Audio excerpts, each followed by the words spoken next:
Hi, my name is Michael and I am a filmmaker based in the Netherlands. And this is actually going to be the first video on this channel about the kind of videos that I shoot. And I'm going to take you along on a prep that I'm doing for a big studio registration. Is that the right way to say it? Probably not. It's basically a band.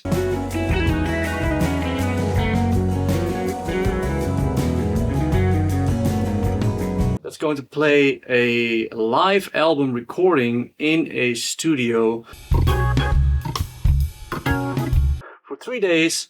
So it's a big production. I've got a team of people that I hired to do this on. This is going to be a raw video of me just prepping and showing you what the shoot is going to be like in the end. And yeah, I'm just going to take you through this process. So let's go. Alright, let's quickly go over all of the cameras that I'll be using actually. I'm going to be using a total of 6 cameras, which is, well, it's actually going to be made up of 2 brands. It's 3 Sony cameras and 3 Blackmagic cameras.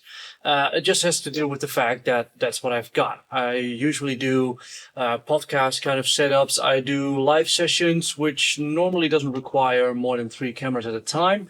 So I have 2 sets which I can use in certain situations. But for this one, I'm going to be using a mix of both, and we'll be using a color checker passport to match all of those cameras together in post. I'm just going to start prepping all of these cameras. I'm going to start with my FX6, and I'll try to take you through that process. So let's go.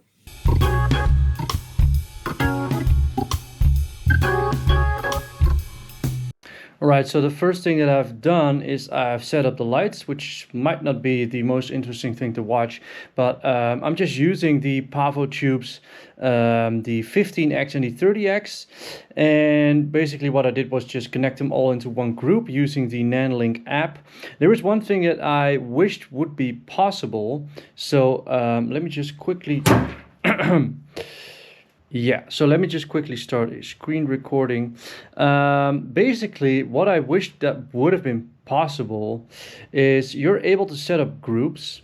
Basically, you can see all of the different tubes. Here is a 15, 15, 15, 30, whatever. And you can set them all into one group. But I would have liked if all of these would have been possible to adjust in one big group. And then if I wanted to, just separately control these 2 or separately control these 4. But the thing is that a fixture, they're called a fixture in the app, can only be assigned to one group. So I either have to choose all of them at once, or I have to make 2 separate groups for the long ones and the small ones. But then if I make any adjustments and I want to turn them all off at once or whatever, you can't. So the way that you can set them up is in this app. I'm just going to exit this scene. You have the option to create a new scene and a new scene group. I made a new scene specifically for this shoot, and then it shows up in here. It says this is the artist, Live de Leeuw. Actually, he was the 7th time in a row elected best guitarist of the entire Benelux, which is 3 countries, the Netherlands, Belgium, and Luxembourg. So check him out if you're into guitar music. The guy is a lovely dude and he is insane. So if I select this fixture group, it takes a little while to connect to all of them, but once it's done, it's pretty much done. So it's just a one-time off thing. And then you have the ability to turn them all on, to adjust the brightness of all of them, to adjust the color temperature of all of them, the green magenta shift. And it all has to do with the fact that I'm in CCT mode. You can also be in color mode, so these have a lot of flexibility. However, I'm just gonna set this back to CCT and we'll start off with like 4000 Kelvin for tomorrow. Make sure, is there a reset button on this? No. So what I didn't like is that I'm not able to click here. I can say manage group, see which lights go in and out of this group. But what if I wanted to create a new fixture group? Like I said, to have 3 groups, I would like a long tube group and a small tube group, but I can't, because let's just say I want to call this the small tube group, create that. And normally it shows the list of fixtures that you can choose from, but you can't because they've already been assigned to this first group. But anyway, just a small little thing. Let's move on to prepping some cameras. All right, so right here I've got my FX6. Quick little intermezzo, because I suddenly realized I didn't even tell you which cameras exactly I'll be using. The three Sony cameras that I'll be using are the FX6, an FX30 and an FX3. So it's the entire line. It has to do with, like, again, the cameras that I have in my possession. And I was able to borrow one FX30 from a good friend of mine. Thank you for that, Milo. Those are the three Sony cameras I'll be using, and the Blackmagic ones are two of the new Micro Studio G2s. The reason for this is that they are so small, I'm able to hide them pretty well within the section where the musicians will be standing. So I can hide one close to a drummer, I could put one on a slider possibly somewhere. And I'm using the new 6K full frame, the Cinema Camera 6K, and that's going to be paired with a, well, we can talk about lenses later, but there's going to be a 70-200 on there, a Canon EF. It is a messy in here. I've just been on a holiday and I've just recently moved to this place. So the room that we're in is actually not finished at all and it's quite small.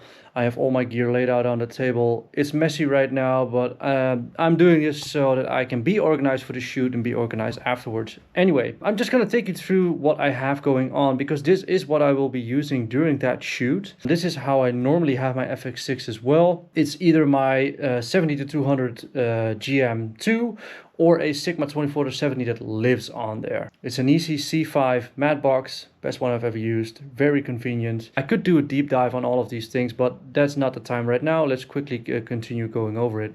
We're actually going to be using the Tentacle Sync timecode generators to sync all of those 6 cameras, the Blackmagics and the Sony cameras. I'm using Tilta V-mounts. I've got the Tilta plate on here. You might be thinking we're doing a live shoot of a band. There's going to be a live recording in a big studio, and it's going to be multi-track. I will not be doing the audio. Why do I have an ENG styled mic system on here, including lav mics? This is the Sony UWP series, actually. It's awesome. The reason that it's on here is we'll also be doing interview sit-downs, Q&As. So I'm just having this live on there, and I've got a big Sackler bag, the Sackler 4, the Dr. 4, and it fits perfectly like a gem. 70-200, all of this entire package, you can just grab it up, put it in the bag, and take it out when we arrive at the location. All right, so first annoying thing is that I'm using base plates with a dovetail system because we're going to be shooting on sticks, and I need my camera to be able to move back and forth with all of this weight. I'm using the Kondor blue base plate, and honestly, it feels so well built. It feels really rigid. But I broke it on the second time that I used it, and I cannot understand these things with these companies because this thing is so heavy duty, it's so well made. But I think there's a big flaw in their design, which is this little lever here that you use to tidy up the Manfrotto base plate. There's actually a piece of tape here to make sure that I can still use it, because the thing is that inside of here, this little lever is actually connected to the left and right side of this aluminum, I think, base plate. But it's there with only 2 really small pins. So there's a pin holding it here, a pin holding it there.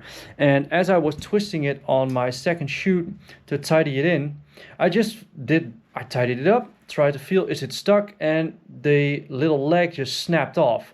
So what happens right now, I'm not sure if you'll be able to see it. If I push it forward, it goes forward a lot more on the bottom than on the top.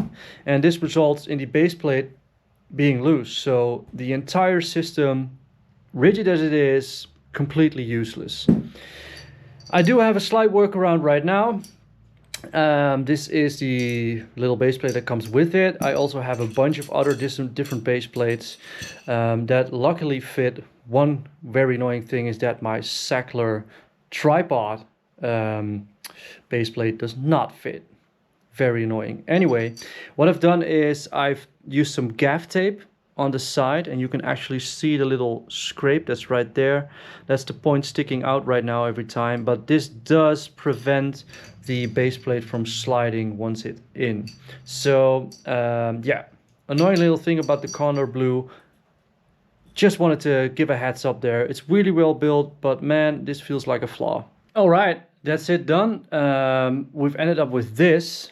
contraption, which is not something I would recommend to carry around, but it is a very sturdy, will not go anywhere. And well, like I mentioned, I fixed the base plate problem with some gaff tape along the side, but I have put a longer base plate on there, which gives it a bit more sturdiness, because this thing that comes with the kondor base plate is very short. Alright, so welcome to my chaos. Final details on what I have with me and why. And let's start with what you've been seeing so far. This is the Adicam Max Plus. I use this card all the time, every day of the week when I can, when I'm shooting. It's my go-to thing. I did opt to get the mount here for a monitor, and I can put the Adamus Sumo on here. So whenever I'm shooting something that requires just 1 or 2 cams, I can actually record onto the Sumo as an external recorder. For this shoot, I'm using it as a multi-view monitor for the ATEM. Then here is camera 2. It's the FX3 that I've mentioned before. There is a Ninja V in here. There is also a Shinobi in here. But unfortunately, the Shinobi series does not have HDMI out. So it's a useless monitor for this very shoot, because every camera is going to be operated. Unfortunately, I heard that the version 2 came out last week, and it still does not have HDMI loop out. The price is good, the hardware upgrades are good, it's lighter, it's thinner. I would have bought 4 instantly if it would have HDMI or SDI out. Enough SD cards. Then I've got a Pelican over here, and in this Pelican, this is the Pelican 1510 case, I believe, from the top of my mind. I still need to get a good divider for this, because I only got this recently, and I have these nice little pouches here on this one where I can put a color checker of all my HDMI cables, extra batteries, stuff like that. I can label it, but this one is still empty, carte blanche. There's 2 micro studio cameras in here that I've showed you before.